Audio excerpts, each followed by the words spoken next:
ভারতের এয়ার স্ট্রাইকের ২৪ ঘন্টার মধ্যে পাল্টা হামলার চেষ্টা পাকিস্তানের। সকাল থেকেই দুদেশের মধ্যে তীব্র উত্তেজনা। আজ সকালে কাশ্মীরে ভারতীয় আকাশসীমা লঙ্ঘন করে পাক বায়ুসেনার ৩-৪টি যুদ্ধবিমান। রাজৌরি জেলার নাওসেরা সেক্টর দিয়ে ঢোকে যুদ্ধবিমানগুলি। রাডারে তা ধরা পড়তেই সক্রিয় হয় ভারতীয় বায়ুসেনা। পাক বিমানগুলিকে তাড়া করে ফেরত পাঠানো হয় সীমান্তের ওপারে।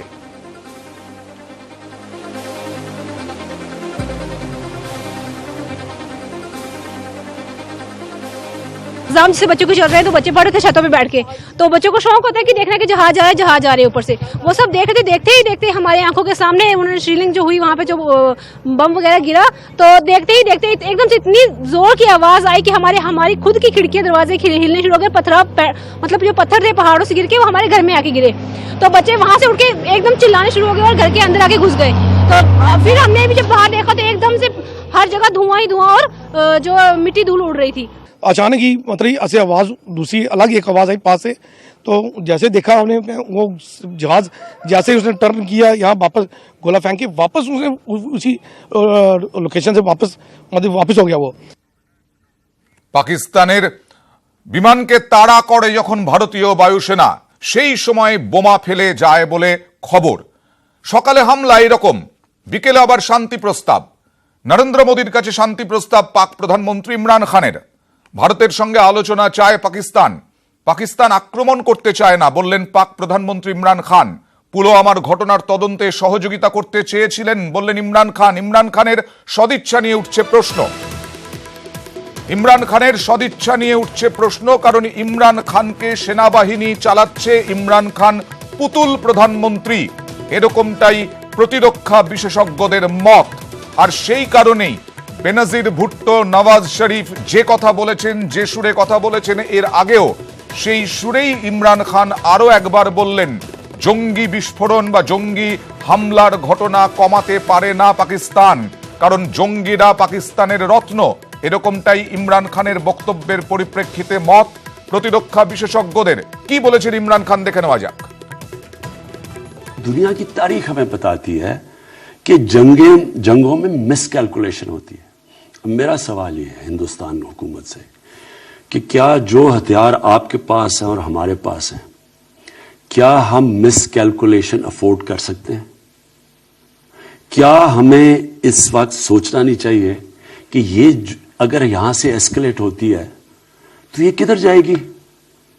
ना मेरे कंट्रोल में होगी, ना नरेंद्र मोदी के कंट्रोल में होगी।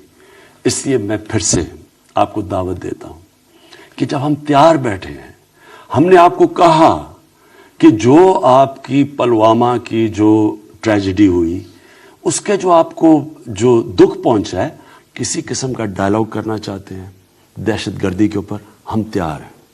लेकिन मैं फिर से आपको कहूंगा कि इस वक्त बेटर सेंस शुड प्रिवेल। हमें बैठ के बातचीत से अपने मसले हल करने चाहिए। হামলার পর হামলা এবং তার পাল্টা আক্রমণ, তারপরেই ইমরান খানের আবার প্রস্তাব, আলোচনার প্রস্তাব। তার ঠিক আগে ভারতীয় সেনাঘাঁটিতে হামলার চেষ্টা চালায় পাকিস্তান এবং এই রকম বিবৃতি দেয় বিদেশ মন্ত্রক বিকেল 3:15 নাগাদ। ভারতীয় বায়ুসেনার পাল্টা হামলা, ধ্বংস পাকিস্তানের F-16 বিমান। পাক যুদ্ধ বিমানকে গুলি করে ধ্বংস করা হয়। পাকিস্তানেই ভেঙে পড়ে পাক যুদ্ধ বিমান। ভারতের একটি MiG-21 নিখোঁজ, এক ভারতীয় পাইলট নিখোঁজ বলেও জানানো হয় বিদেশ মন্ত্রকের পক্ষ থেকে। পাকিস্তানের দাবি পাইলট তাদের কবজায়, বিবৃতি দিয়ে জানালো বিদেশ মন্ত্রক।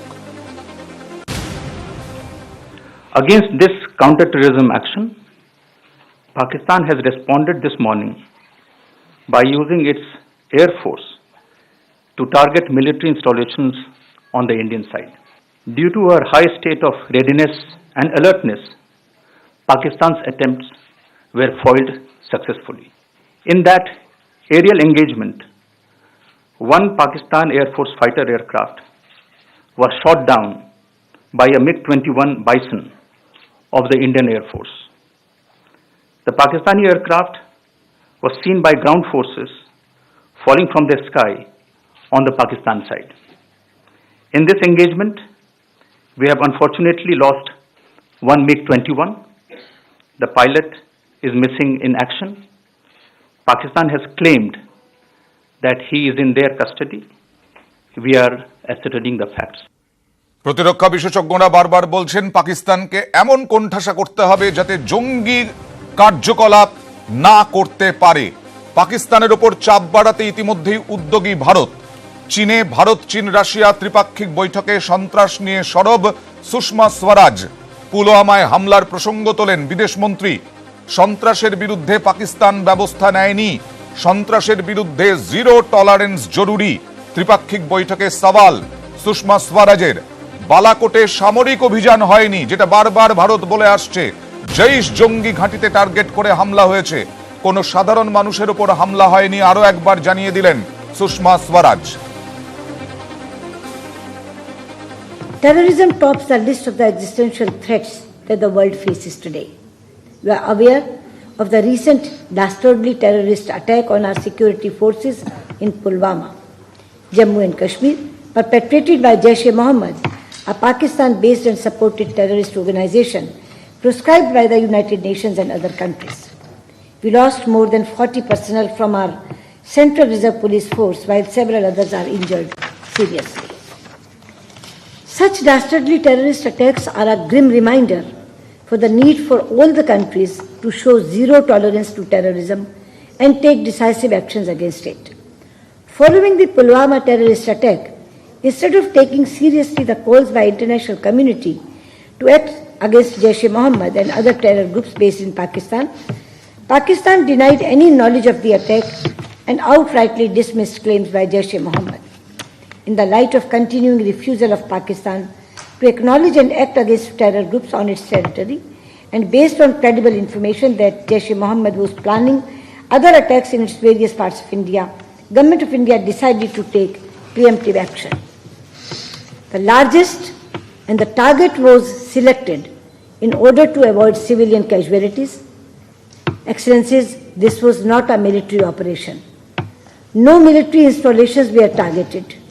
The limited objective of the preemptive strike was to act decisively against the terrorist infrastructure of Jaish-e-Mohammed in order to preempt another terror attack in India.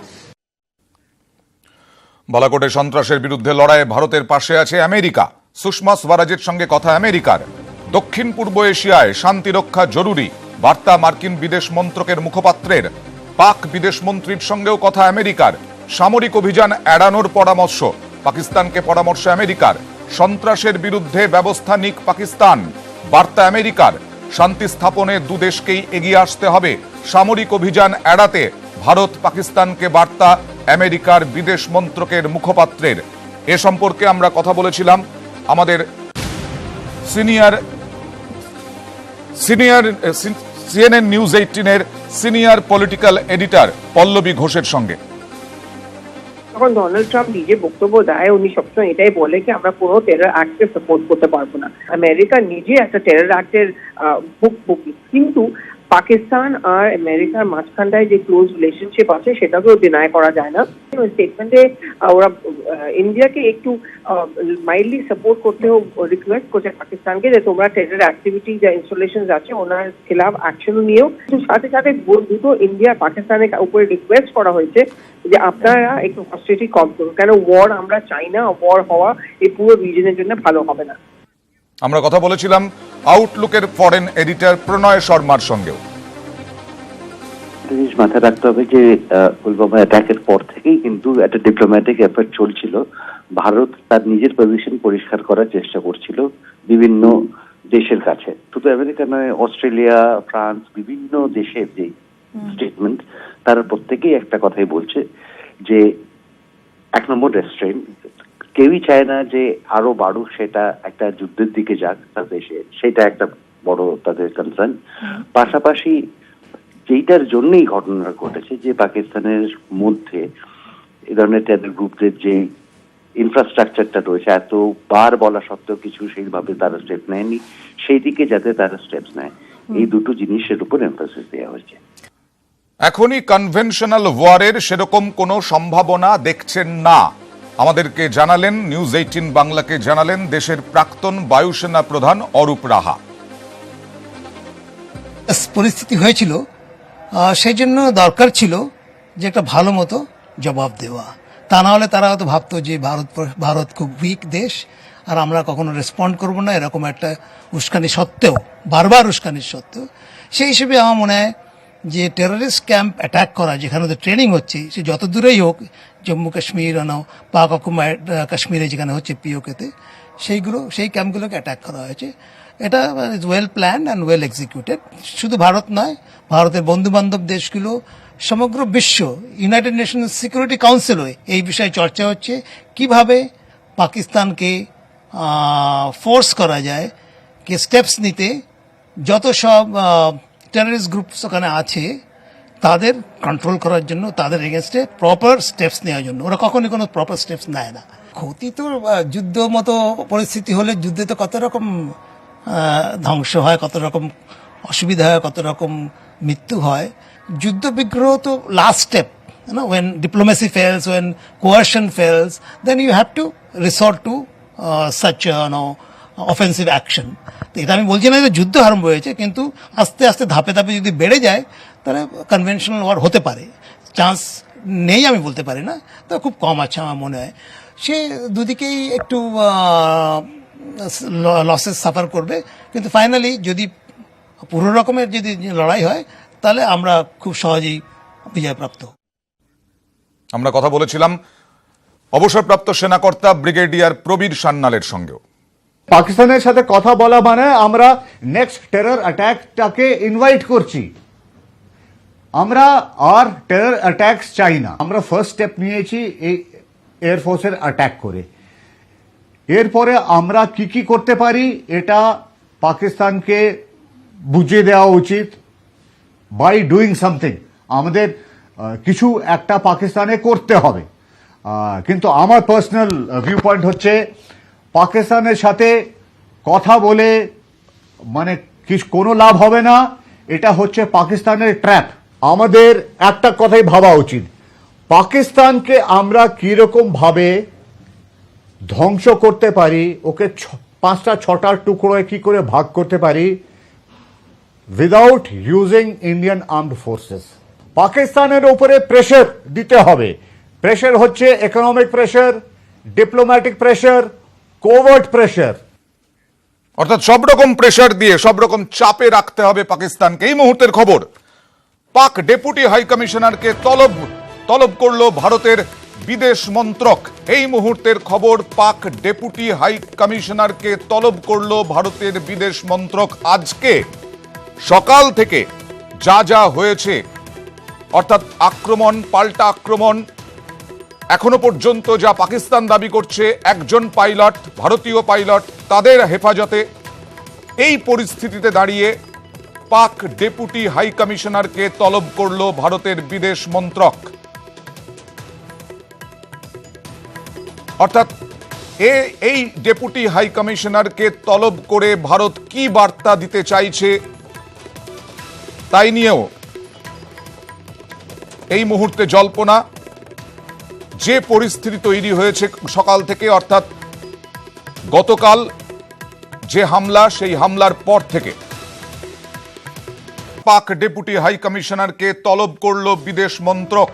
আজ সকাল থেকে যে পরিস্থিতি তৈরি হয়েছিল সেই পরিস্থিতির পরিপ্রেক্ষিতে কিছুক্ষণ আগে বিকেল 3:15 নাগাদ বিদেশ মন্ত্রকের বিবৃতিতে বলা হয় যে একজন ভারতীয় পাইলট পাকিস্তানের হেফাজতে রয়েছে বলে পাকিস্তানের দাবি। সেই পরিপ্রেক্ষিতেই এই বিদেশ মন্ত্রকের তলব কিনা ডেপুটি হাই কমিশনারকে, সেটাই এখন, সেই বিষয়টি নিয়ে আলোচনা হচ্ছে কিনা সেই নিয়ে এখন আলোচনা।